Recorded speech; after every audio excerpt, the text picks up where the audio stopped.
और वही आरएसएस का दफ्तर है जिसमें 52 साल से नागपुर में तिरंगा झंडा नहीं फहराया गया। ये जो देशभक्ति के सर्टिफिकेट बांट रहे हैं ना, पंजाब का किसान अपनी बेटी की शादी भी किडनियां बेच बेच के कर रहा है। जो पूरे देश को रोटी खाना खिलाता था वो खुद भूखा सोने पर मजबूर है। यहाँ जनता की वजह से है। भगवान जी, अगर पब्लिक हमें वोट ना करती तुम भी यहाँ नहीं होते, फिर राज्यसभा में आना पड़ता है जेटली जी साहब की तरह। ये कोई सीरियल थोड़ी है, सास भी कभी बहू थी। ये हाउस है, यहाँ पे अपने तरीके से बोलना चाहिए। वोट मांगे गए डिजिटल इंडिया के नाम पर, वोट मांगे गए बुलेट ट्रेन के नाम पर, लेकिन डिबेट किस बात पे हो रही है? आप ये खा नहीं सकते, आप ये गा नहीं सकते।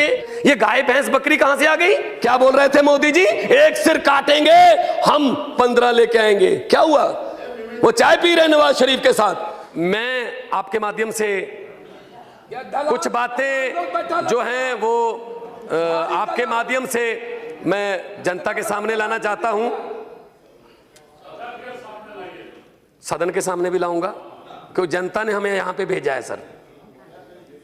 हम यहाँ जनता की वजह से हैं। भगवान जी, अगर पब्लिक हमें वोट ना करती तुम भी यहाँ नहीं होते, फिर राज्यसभा में आना पड़ता है जेटली जी साहब की तरह, जिनको जनता पसंद नहीं करती।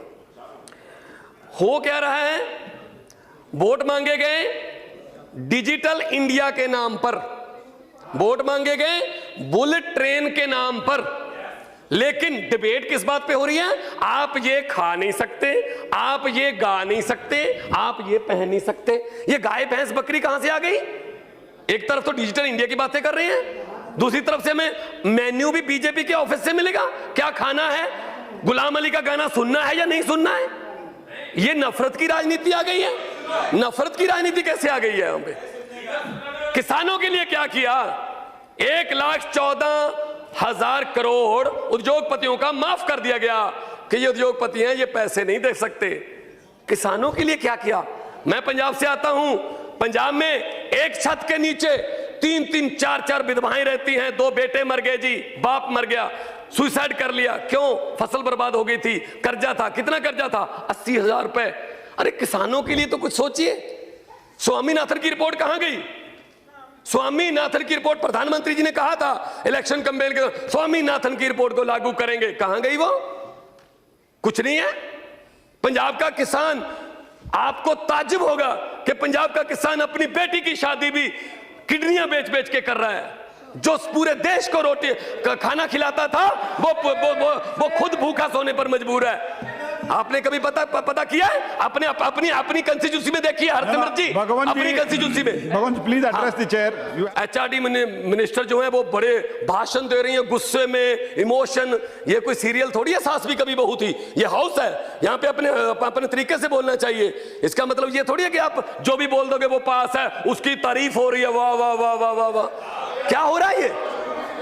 मैं ये कहना चाहता हूं, पाकिस्तान के साथ हमारे संबंध कैसे हैं?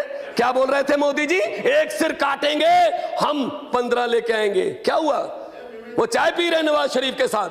उनको अचानक से हमारे देश का प्रधानमंत्री, the biggest democracy of the world, उसका प्रधानमंत्री बिना बताए, बिना अपोजिशन को बताए लाहौर में उसका जहाज लैंड कर जाता है। हमें पता चलता अच्छा, अरे ये चाय पी रहे हैं क्योंकि इनके घर पे फंक्शन था, और ऊपर से वो कभी पठानकोट में, कभी दीनानगर में हमले कर रहे हैं। प्लीज क्या हुआ? सर 4 मिनट हो गया। मैं सर प्लीज बोलने दीजिए मुझे, प्लीज। हाँ, और प्रधानमंत्री जी जाते हैं आरएसएस के एक फंक्शन में, वहां कहा जाता है कि ये बहुत ही सच्चे संघ सेवक हैं, और वही आरएसएस का दफ्तर है जिसमें 52 साल से नागपुर में तिरंगा झंडा नहीं फहराया गया। ये जो देशभक्ति के सर्टिफिकेट बांट रहे हैं ना, ये देशभक्ति के जो हमें अब देशभक्ति के सर्टिफिकेट बांट रहे हैं, इन्होंने तिरंगा नहीं फहराया था 52 साल तक। क्यों? मैं तो यही कहना चाहूंगा आखिर में नफरत की राजनीति फैलाने वालों से कि कौम को कबीलों में मत बांटिए, कौम को कबीलों में मत बांटिए, लंबे सफर को मीलों में मत बांटिए। एक बहता दरिया है मेरा भारत देश, इसको नदियों और झीलों में मत बांटिए। बहुत बहुत शुक्रिया जी।